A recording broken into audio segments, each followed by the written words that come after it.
All right. Well, good afternoon, everyone. Thank you for joining us today for the physiology seminar presented by Vadim Gladyshev. So, Vadim earned his bachelor's and Ph.D. from Moscow State University in Russia, and he then completed his postdoctoral research with Teresa Statman and Dolph Hatfield. And Vadim joined the Department of Biochemistry at the University of Nebraska-Lincoln as an assistant professor. He quickly rose to the academic ranks and became a full professor in just 6 years. He then moved to the Department of Medicine at Brigham and Women's Hospital at Harvard Medical School, where he is now a professor of medicine and director of the Center for Redox Medicine. Vadim is world-renowned for his characterization of the human selenoprotein, encoded by 25 genes, and identification of the majority of the known selenoprotein genes in the 3 domains of life.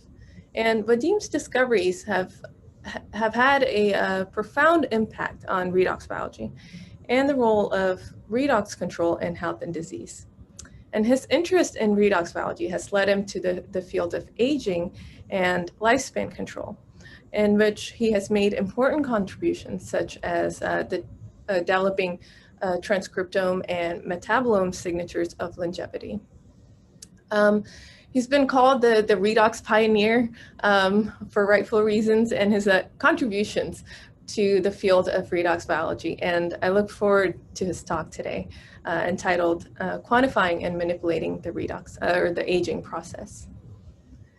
And welcome, Vadim. Yeah, well, thank you, Anju, for the invitation and great introduction. So I don't know if I deserve it. And I mean, we do work on selenium proteins and redox biology and aging. And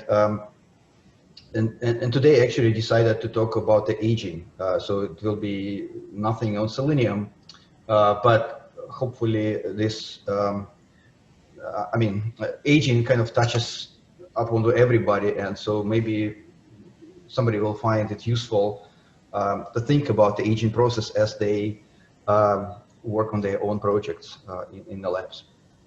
So the title of the talk is then Quantifying and Manipulating the Aging Process. Let me share the screen. Do you see it? Yes. Okay. So biomedical science is currently organized in the form of diseases. So we have National Cancer Institute or National Heart, Lung, and Blood Institute, and so on at NIH. However, if we look at age structure of the diseases, of common diseases, we see a very striking pattern. So when a person is young, there's almost no diseases. And when a person grows old, all these diseases come together. And so in an like 80-year-old person, on average, might have 5 to 7 different age-related diseases. So many of these diseases grow in exponential, actually, way across the ages. And as a result, aging becomes a main risk factor for all of these diseases. So to me, actually, aging is actually the most important biomedical problem, which is unsolved today. But then if you think so, we need to ask actually, what is aging? Because even though intuitively we think that we understand, because we see a person growing old and things change in gray hair or some mental disability and so on, but actually people understand aging in a completely different way. We just kind of don't admit it, or maybe don't think about it. And so these are the most common ways. Some people think that aging means increased mortality with age, kind of increased chance of dying. Somebody thinks it's decreased fitness and or loss of function or damage accumulation, or basically a process of becoming old.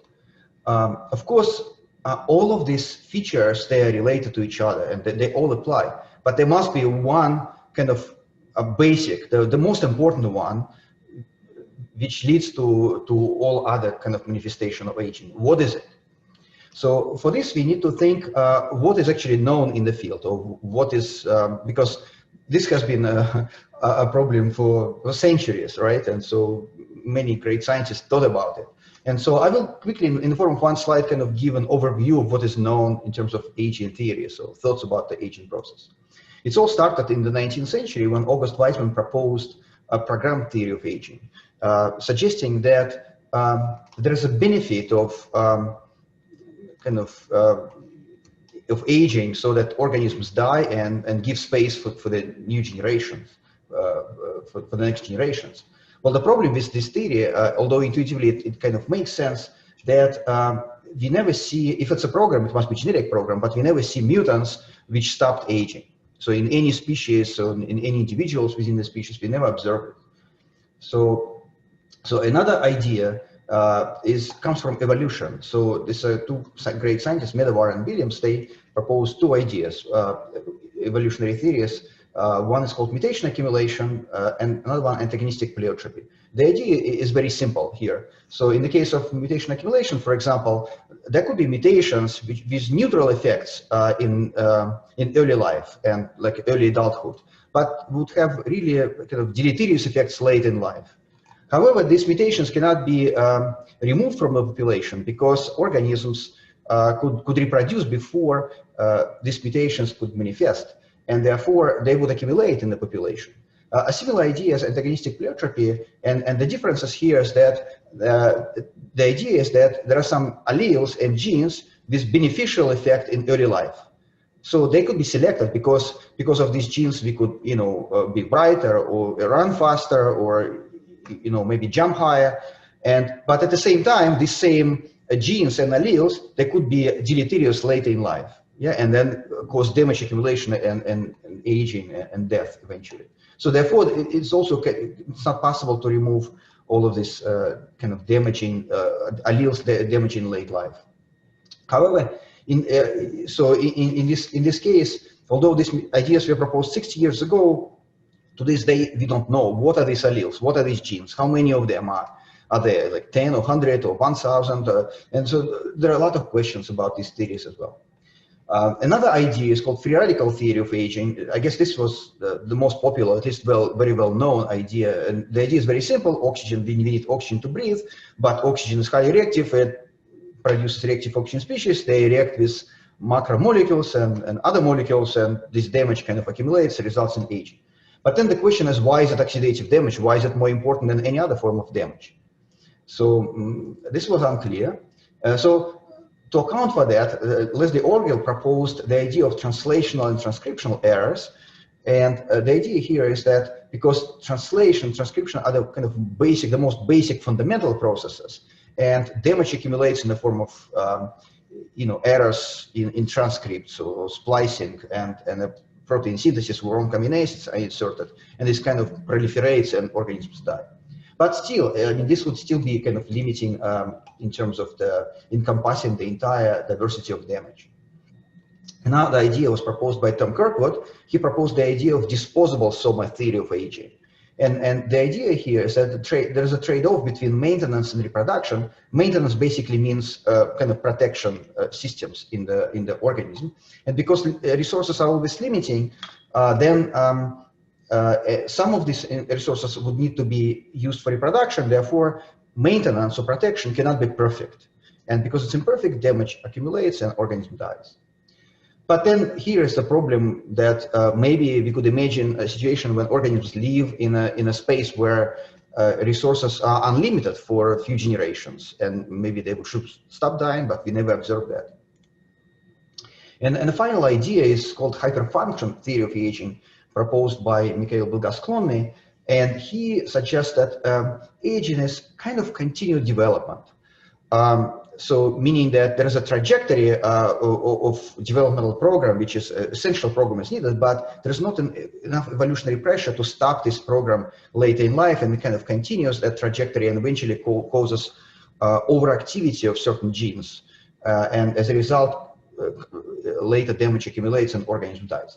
Basically, what this means is that although we have many theories, and each theory kind of has merit, but each of them seems to be incomplete. And to this day, we are in a state when we actually don't know what is aging. We understand it in a completely different way. So just to give you an example, I was at a conference a few months ago, and there was questionnaire about people who study aging researchers, to give a definition of aging, and each person gave a different definition, and they're just widely different. It's really amazing. So let me tell you how I think about the aging. It doesn't necessarily mean it's correct, but if you study it, you have to think, you have some kind of model, and that's my model. Yeah. So I think the essence of aging is damage accumulation. So, and an easy way to see it is that consider an enzyme. Yeah, it converts a substrate to a product. What can we say about this system? We can say that enzyme is encoded by a gene, and it's needed for that particular biological function. However, there is non-zero likelihood that this enzyme will produce something else. It might react with another substrate, produce another form of a product, let's call it damage, or maybe react with its own substrate, but still produce something else. And damage has no purpose. It's just an unavoidable consequence of chemistry that we have in biology.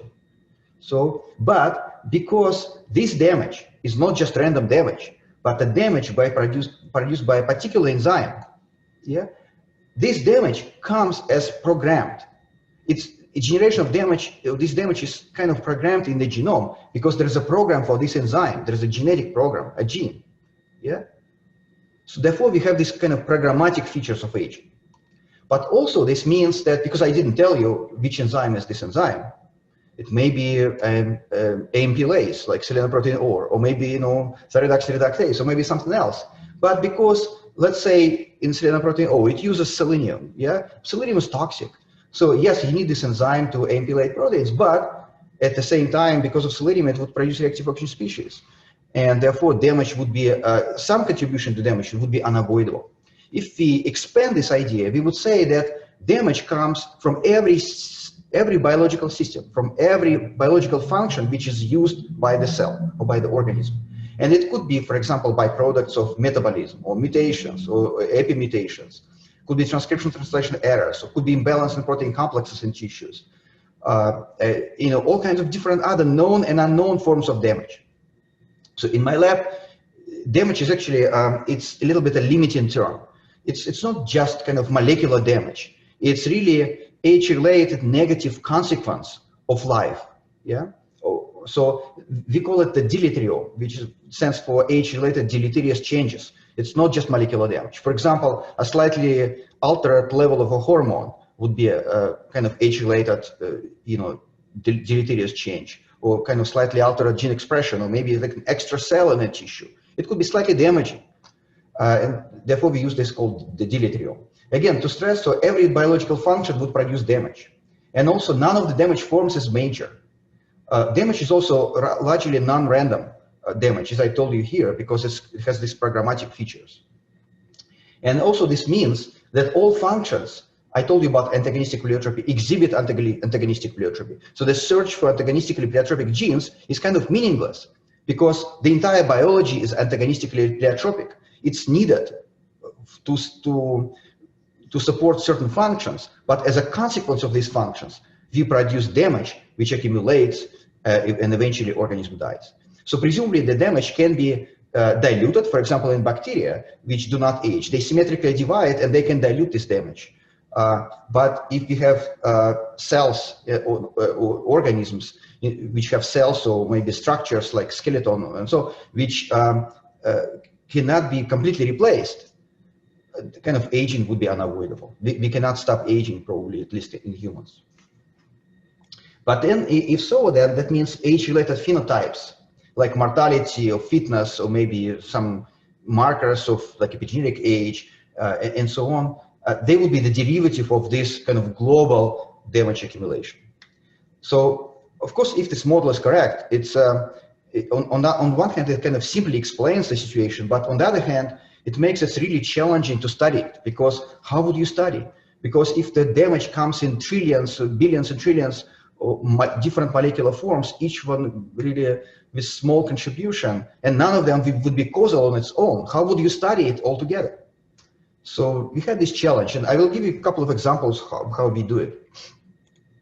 So one example is we published a few years ago, and in this model we use cancer to study aging. And so we basically quantify the rate of accumulation of mutations, somatic mutations, by looking at mutations in cancers. The idea is very simple. If cancer develops in a young organism, that cell, which become a cancer, so it had a few opportunities to accumulate mutations. There will be fewer kind of mutations in that cell. If the cancer comes from an older person, there would be more mutations, basically, in this cancer. So we would expect an increased mutations with age. And cancer is just a convenient way, because if we sequence cancer, we kind of sequence that cell that become a cancer and look at the mutations. Of course, we also can do it at the single cell sequencing, but which is still challenging at the scale in which we could actually analyze cancer mutations. And this is kind of analysis shown here. In green, for this particular cancer, you can see the increased incidence of cancer, and in blue is the accumulation of mutations which come from the analysis of that cancer. You see a difference, like kind of mutations come first and incidence comes later. So presumably it reflects preclinical development of cancer. And we see for this cancer, and for this cancer, for this cancer, all these mutations come first and then incidence later. Mutations come first, incidence come later. However, if you compare, the kind of age-related growth is different. So you can see that both of them kind of grow monotonically, but not linearly. And this is kind of slow growth, but this may be just sharper growth. So we could quantify this exponent and plot it for both coincidence and mutations. And then we come up with this plot. Here, like each cancer is actually one particular dot, these abbreviations for all these different cancers. And they all cluster here, mostly. And in this graph, vertical line and horizontal line, they correspond to 8 years. And when we observe this pattern, we're really quite amazed, because in the aging field, 8 years is a kind of a very well-known constant, which corresponds to mortality rate doubling time. So we increase our chance of dying every 8 years. A 60-year-old person is twice less likely to die than a 68-year-old person. A 68-year-old person twice less likely to die than a 76-year-old person. And so a cancer comes exactly to the same number. It's quite amazing. So what we think is that this suggests that this reflects aging, the rate of aging of different tissues. We just quantify it in the form of mutations in these tissues. And all have very similar, although we have outliers which seem to age slower and outliers which seem to age faster. And if you look, for example, at these outliers which age faster and look what these cancers are, turns out to be all cancers of the reproductive system.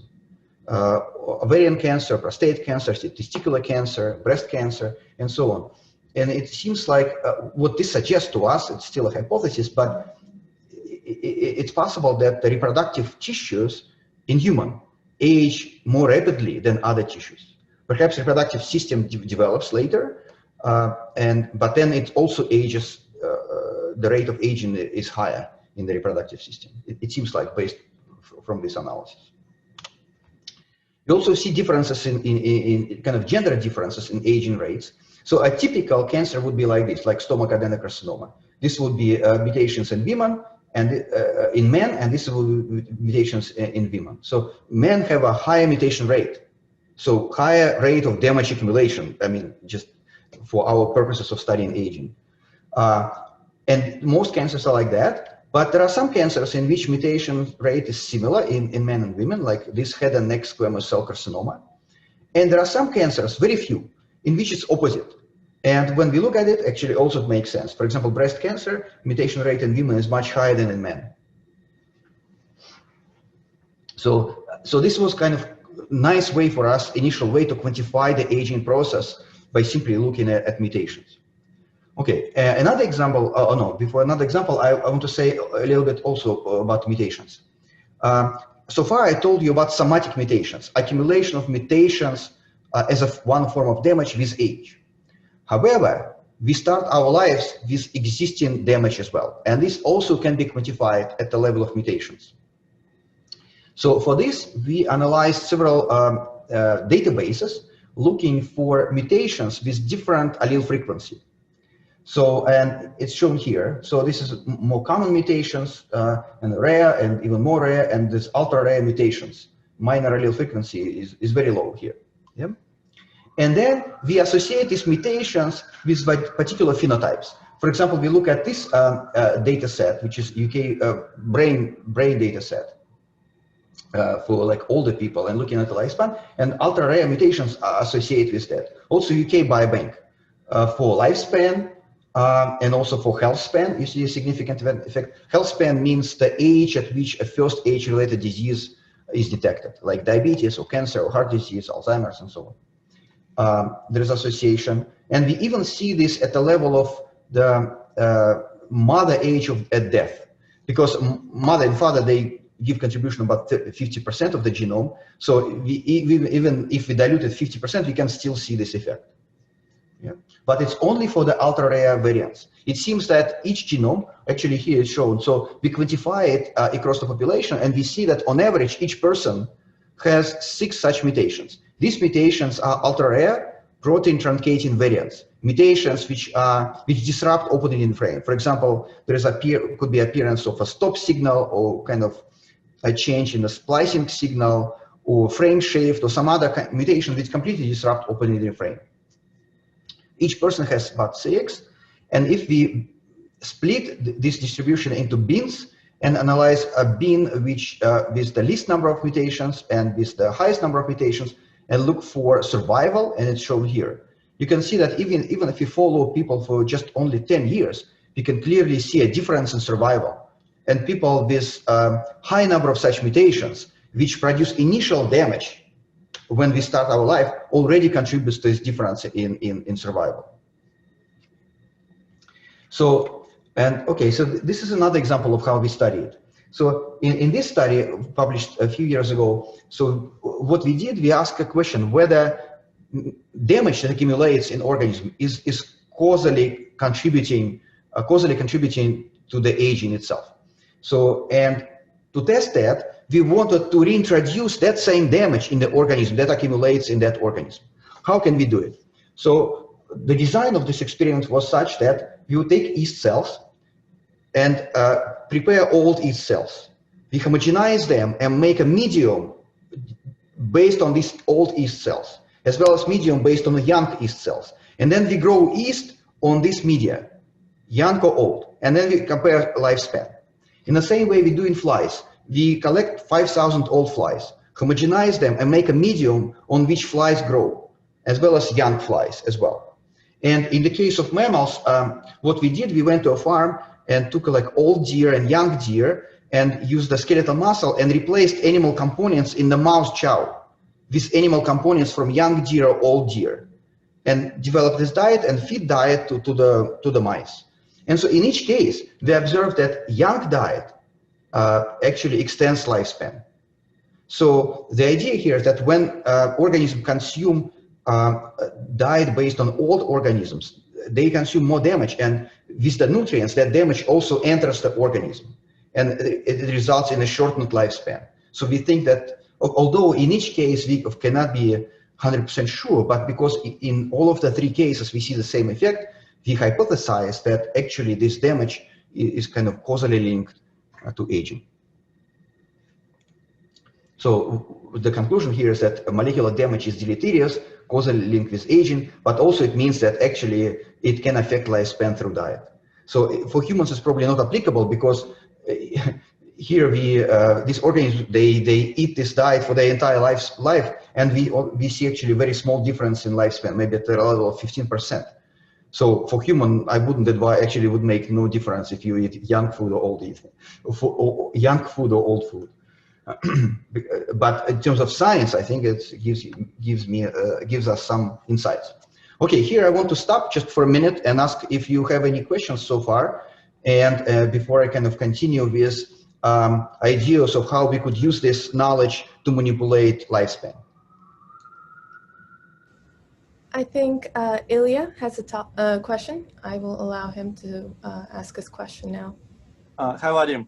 So hello. The question I had, there are all these studies when people try to infuse young blood They even did it as a clinical trial, I think, for Alzheimer's disease, where they took serum or young blood from young people and basically infused it into old people and claimed that there was some benefit. I don't know what's your opinion on that. It's kind of related to just presented. Yeah, it's a little bit controversial. Probably there is an effect.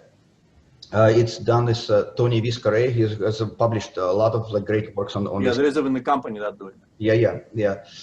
So probably there is an effect. We've done some work. I'm not presenting today, but we're doing some parabiosis studies in which we observe parabiosis. We connect young and old mice together, so which suggests some rejuvenation. And in the case of what they do, they inject plasma. It's fully unclear if that one injection is enough or not, and also mechanistically is a little bit hard to interpret because there are two ideas. One idea that we kind of remodel certain tissues in response to young factors. Another idea, we simply dilute the damage by injection, and I think both kind of ideas contribute to this effect, but the contribution is still unclear. So I would think that we just need more studies on that. Thanks. Okay, should I move forward? Go ahead. Okay, so now I'd like to discuss how we use this information to manipulate lifespan. And for that, we want to identify interventions that can be used to extend lifespan. And I would say that as a field, scientists in the aging field have been successful to extend lifespan of every single model organism that has been studied. Mice or flies and C. elegans, yeast, whatever. So in principle, there's no limits why we cannot do it in humans. But then what would be the best approach that we do it? Because currently we don't have any single intervention that extends lifespan, human lifespan. And so there are several kind of strategies to do it. So one, we could compare kind of, we can analyze survival. Yeah. For example, we take populations of subjects, divide them into two groups. One is given like a control, and the other one would be given some interventions, and we would follow them for like 50 years until they die, and then we would find out if that intervention works. Obviously, it's just way too long and so expensive. And I would say, of course, again, it's our hypothesis, but I say that it does not always represent aging. So I think mortality actually comes as a secondary manifestation of the aging process. Sometimes it represents aging and sometimes it's not. And I will give you some example of why it's not later in my talk. Another model is that we compare young to old. And I would say in the aging field, this is the 95% of what is being done.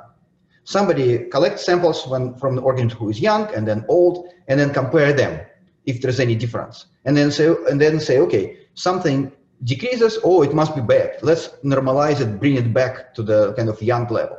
However, for any age-related change, we cannot be sure if that change is negative, positive, or neutral. Because a change may happen in response to negative change. And by simply bringing to the young level, actually it could be very dangerous. So I think also this is not the best approach. So what we like in my lab is we compare a potential, kind of short-lived potential and long-lived potential, like potential to live long. And I will explain to you what this means. And the best way to represent it actually is a long-lived species. And we initially focused on species, mammals, with exceptionally long lifespans. So for example, we sequenced the genome of this Brand's bat. This is a tiny mammal, one of the smallest, but weighs only about 5 grams, but lives more than 40 years. And then also this bowhead whale, this is, it has the lifespan over 200 years, longest lived mammal. Also these two organisms, naked mole rat, this is a small rodent, the size of a mouse, but lives more than 30 years. The current record is 38 years. It's really amazing. It's more than 10-fold compared to the mouse. And this organism called Damaraland mole rat, which is also African mole rat. So we sequenced the genomes of these organisms, and also the beaver. Recently we published this beaver and also improved assembly of the naked mole rat, the chromosome level assembly. So what we learned from this analysis of these animals is that it seems like each exceptionally long-lived mammal developed its own strategy to live long. It's not the same in different organisms. And so it creates an opportunity, and we kind of study, we have many projects, especially on the naked mole rat. in the lab, but also kind of challenge to utilize it. So therefore, we also what we do, we do this analysis across species, not just focusing on kind of one by one, but analyzing across mammals. And this initial study that we published already 5 years ago, we analyzed 33 species of mammals. And we've done RNA-seq initially in these organisms and looked for various traits. For example, maximal lifespan and log scale, you can see the huge difference, but also there are other differences in life history traits.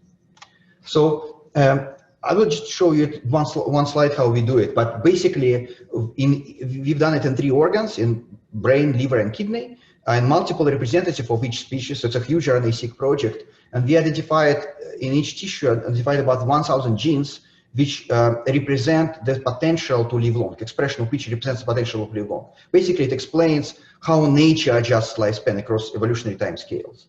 And out of this big kind of set of genes, we clustered them in pathways, and I'm showing you just one subset of that data set, just for illustrative purposes.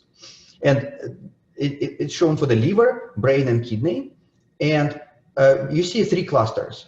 Each cluster is represented by multiple life history traits, including maximal lifespan. Blue means downregulation, red is upregulation here. So what we can see that the way nature extends lifespan, it downregulates central metabolism in the liver. It also downregulates it in the kidney, but not as much as in the liver, and it almost does not change it in the brain. There's another cluster which is specifically downregulated in the brain. It's mostly neurotransmitters, ion channels, and stuff like that. And also there's a cluster where there's upregulation of genes and pathways and involving in repair and maintenance. And this is across tissues. So it illustrates or paints really a very complicated picture of how lifespan is adjusted across evolution. It will be very hard to recapitulate it experimentally, because we need to change gene expression, and I'm showing you just a subset of it, and I'm not even talking about metabolites, which we also analyzed. But we need to do it in a tissue-specific manner, and presumably cell-specific manner. It's very hard, but it gives us kind of a target. So we could still say, okay, we are at point A, and this is point B, kind of going from the mouse to the neck more red, 10-fold difference in lifespan.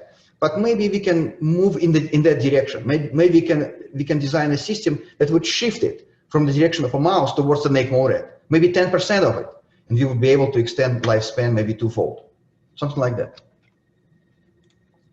So, okay, but in reality, we do it in a little bit more complicated way.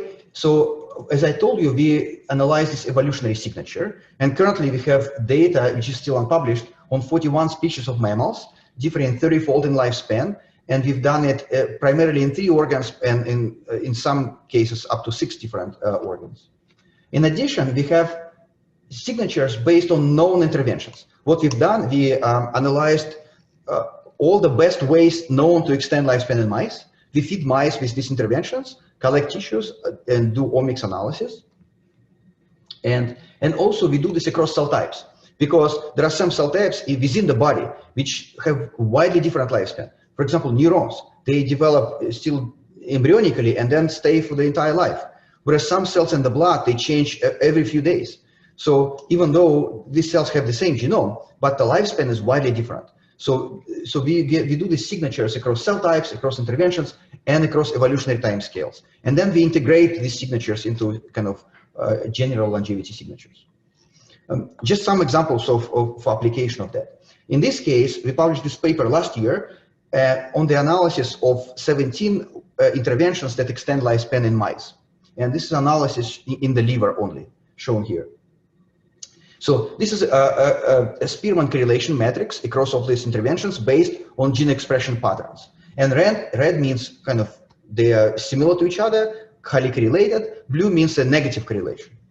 So you can immediately see one cluster. This means that all of these interventions, they remodel metabolism in a very similar way in order to extend lifespan. So this includes, for example, Snell mice, so growth hormone receptor knockout mice, or FGF21 overexpressing mice, or calorie restriction, methionine restriction, every other day feeding, and several other interventions. They kind of act similarly. On the other hand, there are other interventions which also extend lifespan, but act differently. For example, rapamycin. In the literature, it's often referred to as calorie restriction mimic in terms of lifespan change, but at the level of the global transcriptome, actually it behaves completely differently. So there's no correlation, rapamycin with this cluster, and actually it does not correlate with anything else here. Another good example is CMYC deficiency, like heterozygous knockout mice for CMYC, they live much longer, but the gene expression change also doesn't correlate with this cluster. So apparently there are many ways to extend lifespan and act through completely different pathways. Now, we could use these signatures and analyze databases. For example, somebody collect dataset, RNA-seq dataset for comparing two conditions and submit a database. We could screen the database and find similarities to our longevity signatures. So this is analysis of public data. Just one example, hypoxia comes as a very good candidate for lifespan extension, mild hypoxia. It actually has never been tested for the effect on lifespan because technically it's quite challenging to do it in mice. But actually it related to many of our longevity signatures. It comes as an excellent candidate. So, and this is the data that we generated. What we did, we screened a CMAP database at the Broad Institute, and then we identified some compounds, and we rescreened them in primary cells, mouse hepatocytes and human hepatocytes, gave that compounds reanalyzed by RNA-seq, and then the best compounds made in the form of a diet gave to mice, and then collected the tissues, have done RNA-seq, and this is what is shown here. So red again means good correlation with longevity signatures. So this is just some examples of the compounds that we find as candidates for lifespan extension. They have not been tested yet, and some of them are being tested currently in the lab, and we actually have some very nice data that coming out from that analysis. So another interesting observation that we made is that many of these interventions that we find, they feminize animals. What I mean by this is that if you compare kind of male and female, yeah, and compare gene expression, and you see a difference, there is a difference. And then you analyze gene expression in response to longevity interventions, and you often see a same direction. They move towards the same direction. So for example, calorie restriction here, it feminizes both females and males. So females become more kind of feminine, and also males are feminized. They move in the same direction. And so many interventions act like this, but not, again, not always. So for example, rapamycin, actually it masculinizes both males and females, but still extends lifespan. Yeah, we found this quite interesting. And actually it also corresponds to the behavior of mice. So if you set up mice for lifespan analysis in like calorie restriction, they almost never fight. And rapamycin, you can lose like 30% of cages because of fighting. They just become very aggressive. Oh, this is just at the level of genes and pathways, so I will just skip it. Okay, now in order to analyze aging, we yet need, in addition to longevity signatures, we need biomarkers. We need to be able to quantify the aging process as organisms age. Yeah? It's not a good idea to simply compare young and old. We need a very reliable quantitative a tool to do it.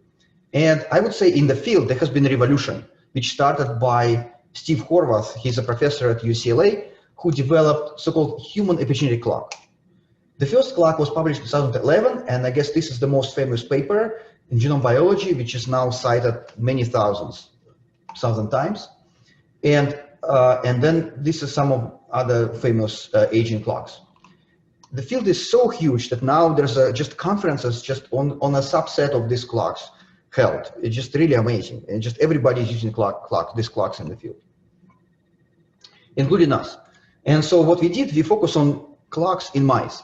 And so we developed the first kind of blood clock based on the analysis of blood already 3 years ago, and more recently this whole lifespan multi-tissue aging clock.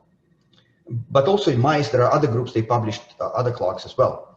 So let me just tell you what this is. So what we did, we basically collect blood from 57 black mice, 141 animals, the males, from 3 to 35 months old, 16 age groups.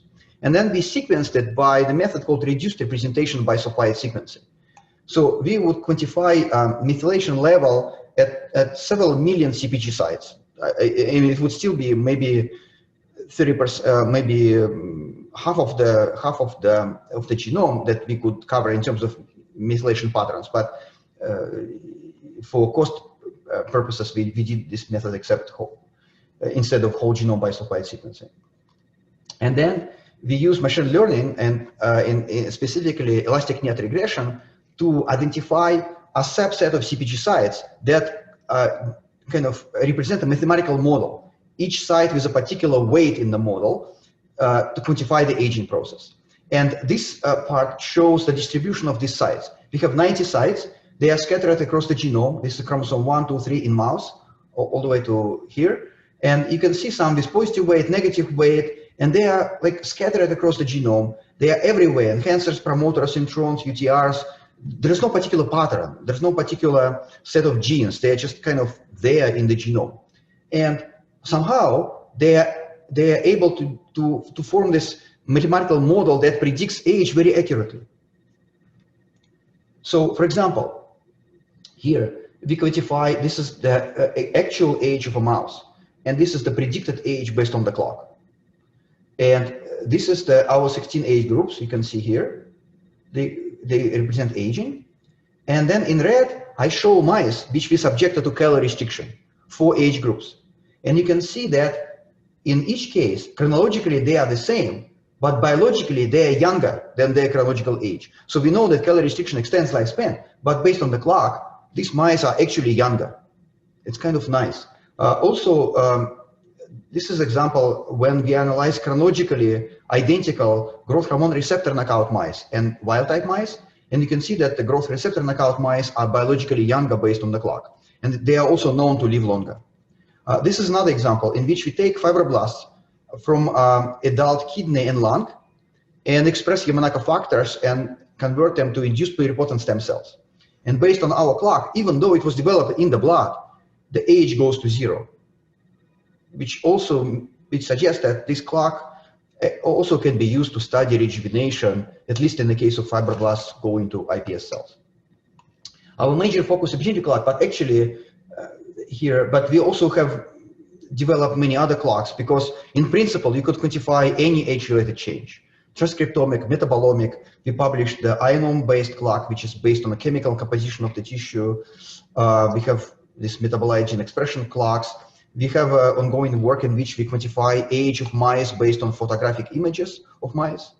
And in humans already have been developed. There are many sites in which you can just download your picture, upload your picture, and it will predict your age. And we also published a paper in collaboration with company in silico medicine in which we can predict the human age based on the microbial composition of the gut. It also changes with age and actually could be used to quantify age in humans. So there are many ways. So it's extremely active area of research. Now, I told you about aging mostly, but in reality, in the field, we have two big questions. One is aging, one is rejuvenation.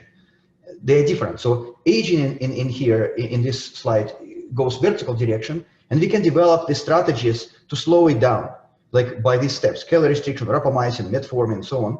But in addition, what we want to take an organism from here and bring it back to a younger state.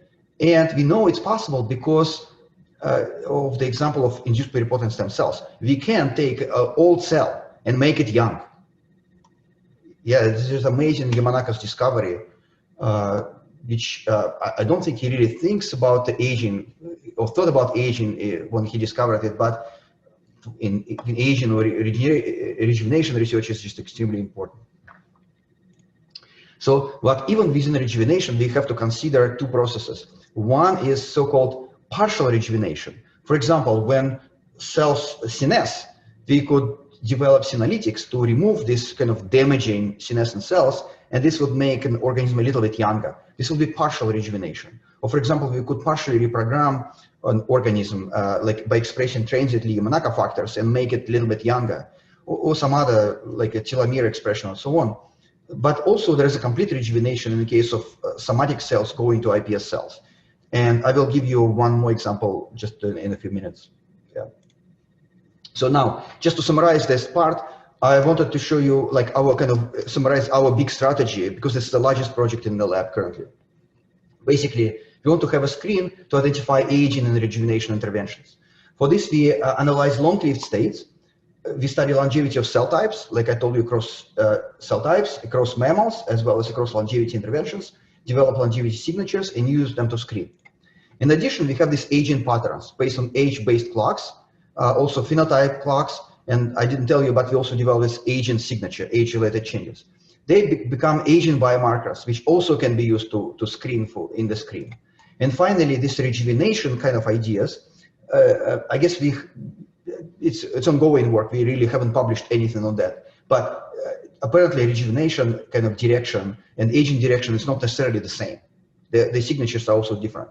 And then we use them to screen for candidate compounds and factors that extend lifespan. And we analyze them at the level of age-related diseases, lifespan, and frailty index in the lab. And currently we have many mice that we subject to these candidate interventions. And hopefully in a few years we will identify new kind of exciting ways to extend lifespan in mice. So far in mice, and then maybe eventually in humans, but maybe not very soon.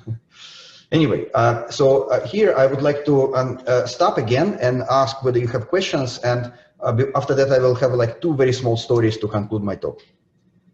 Any questions on lifespan change?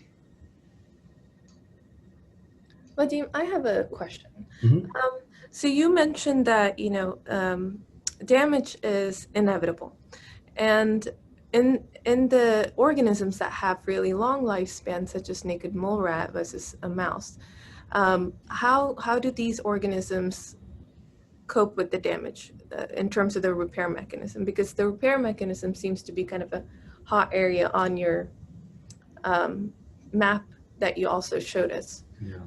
So could you comment on how these mechanisms differ in long-lived and short-lived organisms? So repair, I would say repair is an important component, but actually we don't know what is the most important, because if you consider like a garbage, the accumulation trash, what is the best strategy? Is not to litter or just to remove the damage, the trash, So both of them are kind of important. In terms of the naked mole rat, apparently there are several adaptations that we see.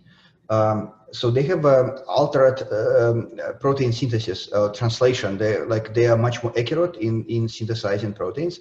Also, very interestingly, when we isolate RNA from the naked mole rat, and typically you isolate from E. coli or from the mouse or human, you see 2 bands, large and small ribosomal subunits. If you isolate RNA from the naked mole rat, you see 3 bands, not 2. It's because the large ribosomal subunit is split in half. We still don't know whether it contributes to accuracy, but it's an interesting hypothesis. So another adaptation is that they lost the ability to maintain stable body temperature. So we also have a study on that, still unpublished, in which apparently if you bring naked mole rat to like 20 degrees, the body temperature is going to be 20 degrees. So 15 is going to be 15, 35, 35. So they don't spend their energy to maintain like thermal homeostasis. So there are other adaptations that we observe also, like they lost, for example, largely lost the visual function. So they adapted to hypoxia.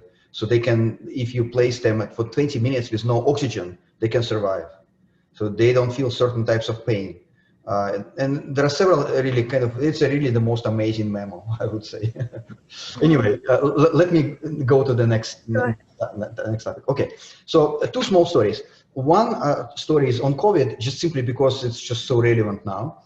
And so we just published a paper in which we say that COVID-19 is a kind of emergent disease of aging, actually because it behaves like a typical age-related disease.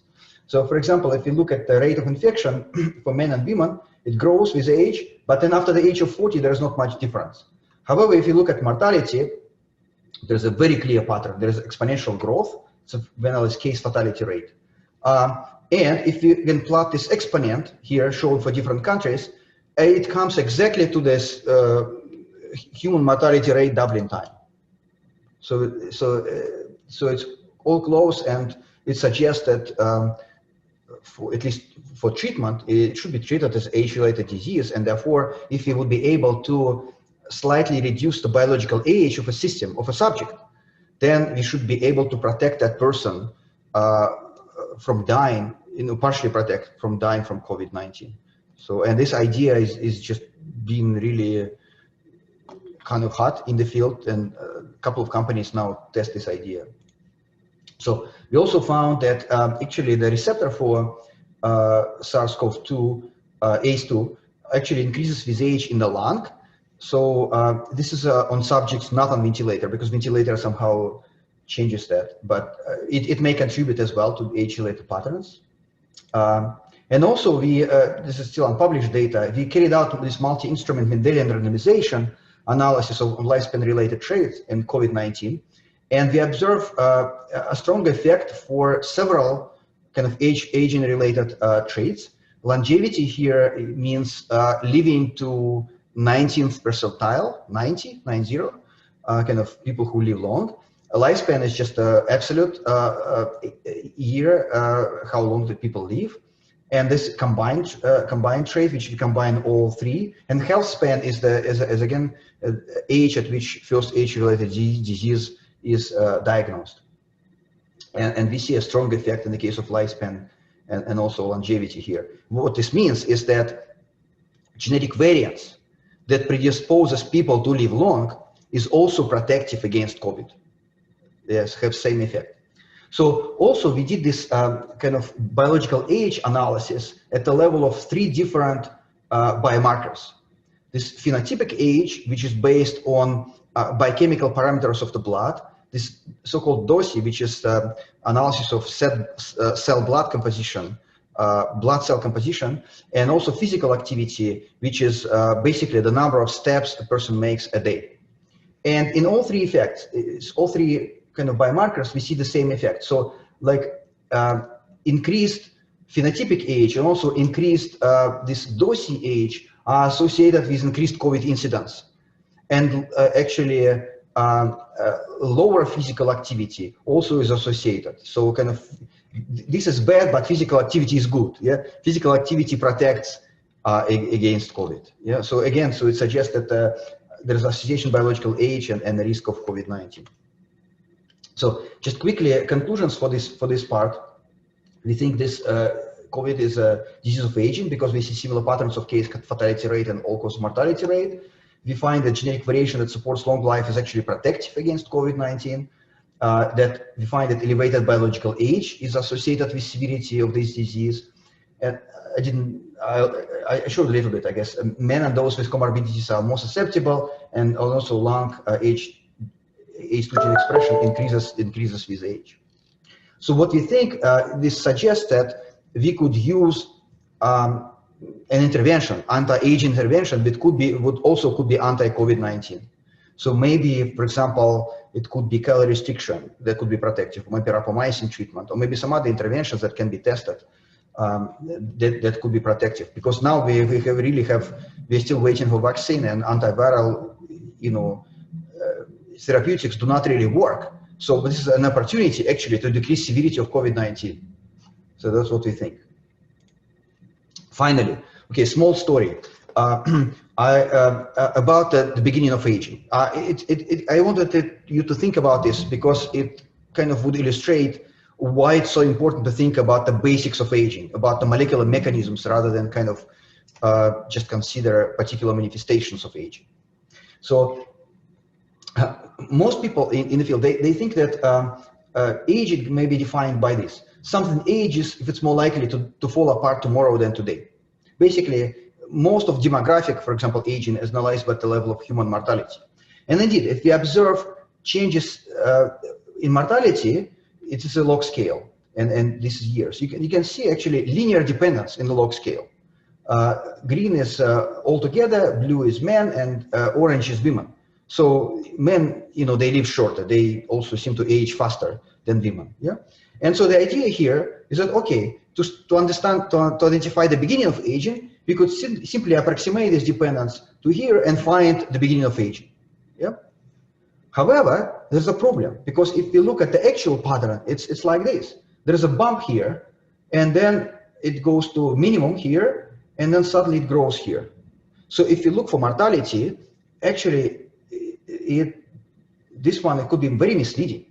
A couple of years ago, I was giving a talk here in the Department of Systems Biology in Harvard Medical School, and I showed that plot and asked a question, okay, who do you think is older, 1-year-old child or 5-year-old child?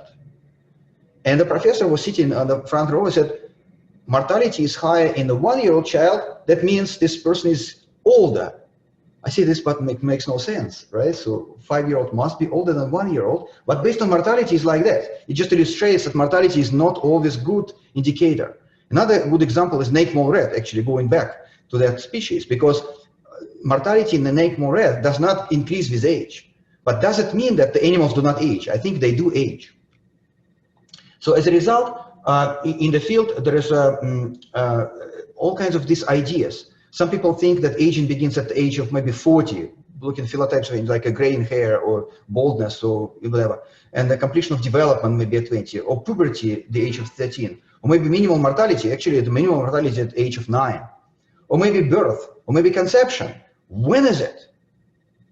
So there is completely no agreement. Actually, this week I'm going to participate in a debate at Genealogical Society of America on the beginning of aging. There's a whole series of events, of 3 events, and starting with this Thursday, when just debating when does it begin.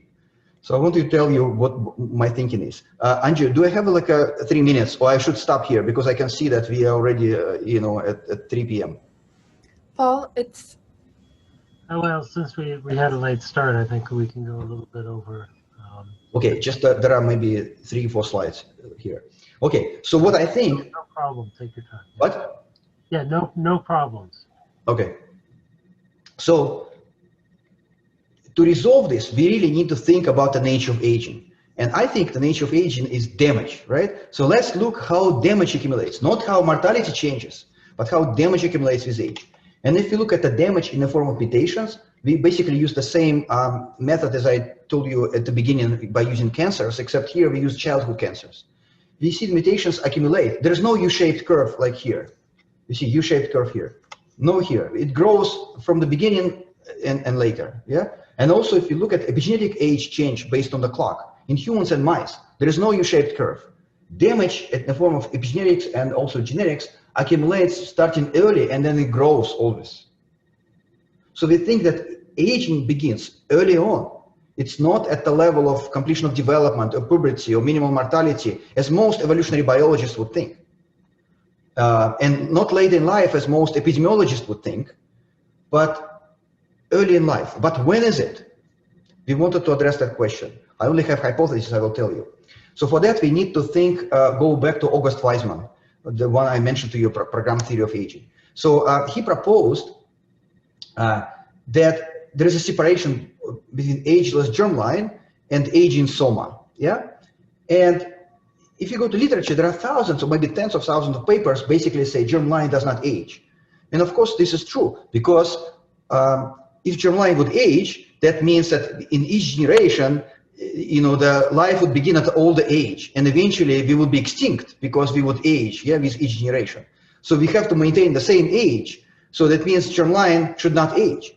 However, how is it possible? Because germline sits there in the organism before conception for a long time.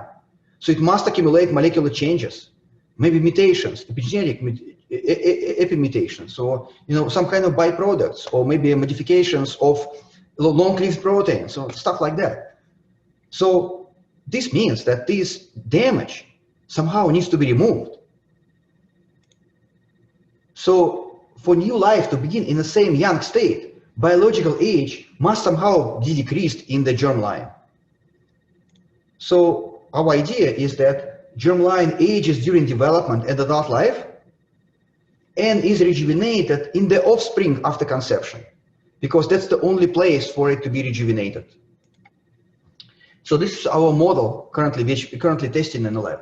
So we think that at the level of this would be biological age. The life, cellular life would begin here, and there would be a period of rejuvenation going to a minimum, sometimes during embryonic development. Here we call it the ground zero state. And then that would be the start of aging, and then biological age would increase here. Yeah.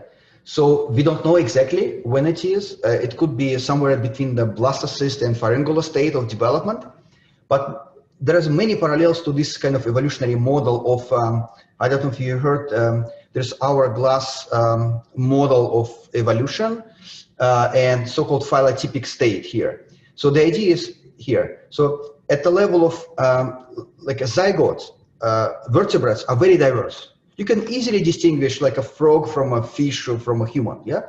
But during development, they reach all the same state here, in which they are barely distinguishable. You cannot distinguish turtle from a chicken, for example, at that stage. It would be very hard, yeah? And then they diverse again. This is called phylotypic state. Somehow during development, they form a very, very similar state. And I think that similar state actually corresponds also to this state, ground zero, which represented by the minimal biological age, and this would then kind of, the age afterwards would increase. So this still needs to be tested. We're currently testing this idea in the lab, but hopefully it holds, but for now it's a hypothesis.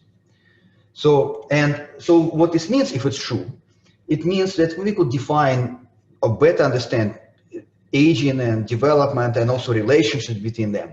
So for example, then aging would be accumulation of damage that leads to higher biological age. It would begin at the ground zero and end when organism dies, and it would have no biological purpose. It's just a consequence of life. Development then would be a genetic program, and the goal, of course, is to build a fit organism. It begins at conception and ends when organism develops, like 20 years old in humans, for example. In the field, often is considered that aging is a continuation of development. It's a very, very common thing. But based on this model, they go in parallel, because development is it has a purpose. You need to build a fit organism, and aging is kind of consequence of it. It has no purpose. Damage accumulation. They go in parallel. This also means that we could target one without potentially targeting the other, which would be really, really important. Okay, and rejuvenation would be a removal of damage that leads to lower biological age. We know it's possible because we can do it in the case of iPS cells. It would begin at conception, and then this natural rejuvenation would end at ground zero. Yeah? So if this holds, then we would have rejuvenation early in life and also rejuvenation when we convert somatic cells to induced pluripotent stem cells. And this also may mean that Weizmann's idea of immortal germline in aging soma, while it's good, maybe not complete, because this would mean that both soma and germline can age and can be rejuvenated. So potentially in the future, I don't know, we could develop a system in which we would target somatic cells to make them younger. Maybe not all cells, maybe only cells which can divide, but this would be a really exciting opportunity. So with this, I would like to end. This is basically my current lab, and because I told you several examples, some of them we've done by current lab members, some of them former lab members. We have many collaborators. I would particularly mention Rich Miller, because we collaborate on mouse models with him on all of these interventions. He's a really great collaborator. Like with Clary Klish, we do metabolite profiling. I didn't show you much. Actually, with Dolt, we collaborate on selenium and this Mendelian randomization, vitiation analysis. We have this, with David Sinclair, we have a paper on actually partial rejuvenation currently in press, which in a few weeks will be published. And then this comparative biology of aging. We have this great PPG in which we compare across species, trying to figure out how we could use that information to bring it to the mouse and eventually to human. And we have some other collaborations, but most of this work is actually all of it is supported by NIH, especially National Institute on Aging, and in particular, I mentioned this Pioneer project and also Transformative project. So thank you very much. Thank you, Vadim. Great talk. All right, let's see if we have any questions from the audience. Looks like Dr. Mo has a question. I will allow him to talk.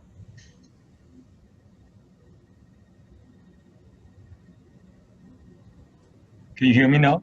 Yes, we can hear you. Great talk. You know, the model of aging and COVID.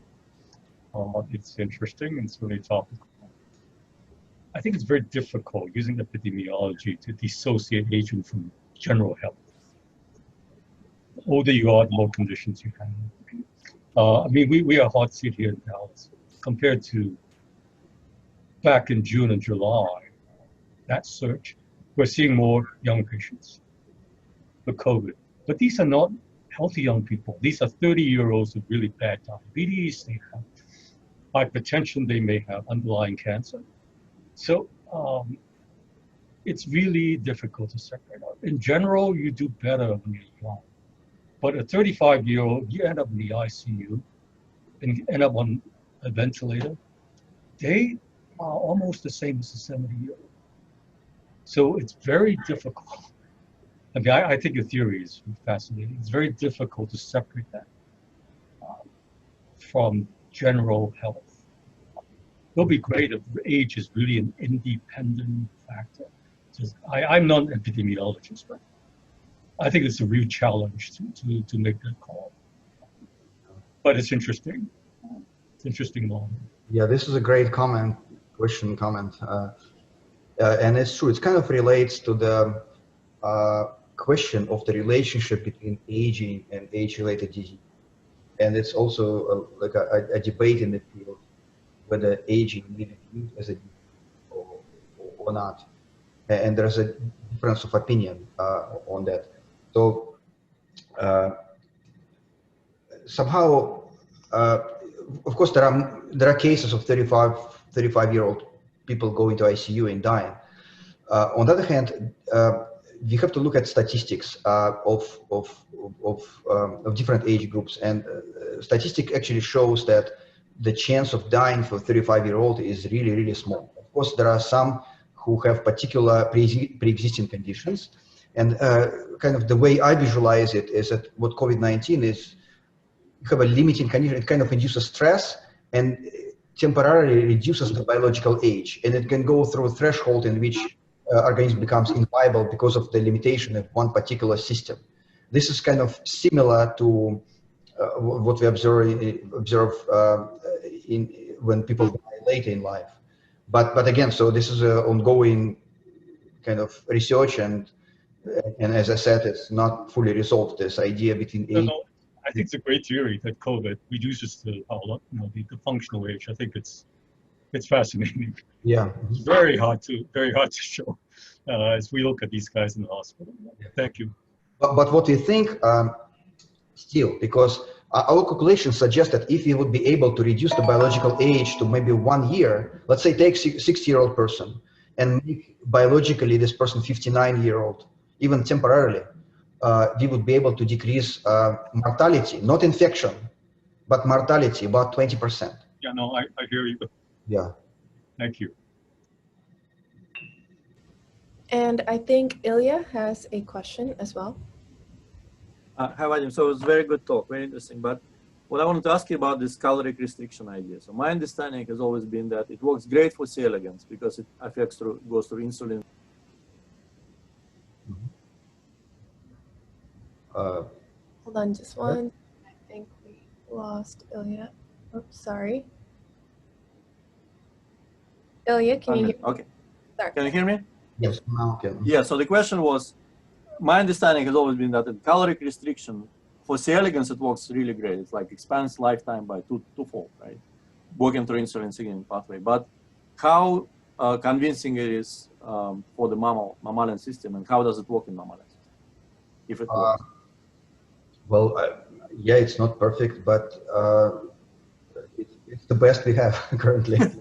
Actually, it does extend lifespan in every model organism. Of course, you need to find specific conditions, because even within the mouse model, different strains they need different regimes of calorie restriction. But basically, all organisms lifespan of all organisms can be extended by calorie restriction, whether it's mice or C. elegans or flies or yeast.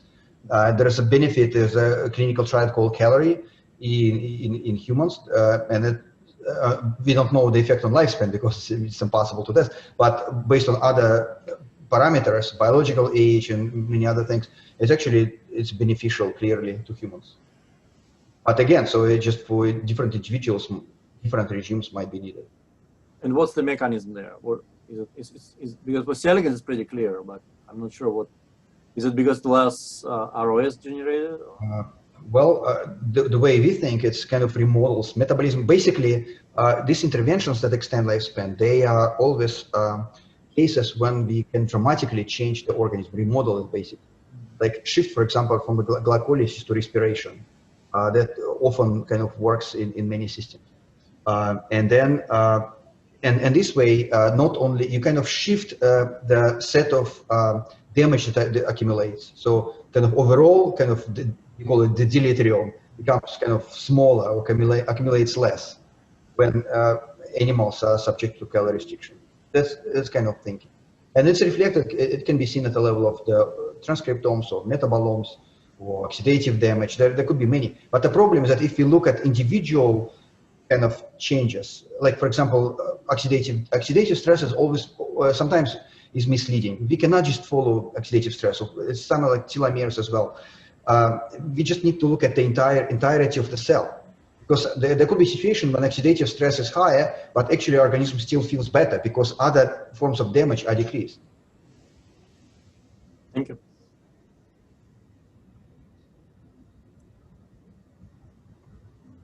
All right. Thank you, Vadim. I think there are no more questions. Okay, great. Well, thank you again for the opportunity to present. Yeah. Thank you. And I think you have a meeting with Ilya. Is that correct?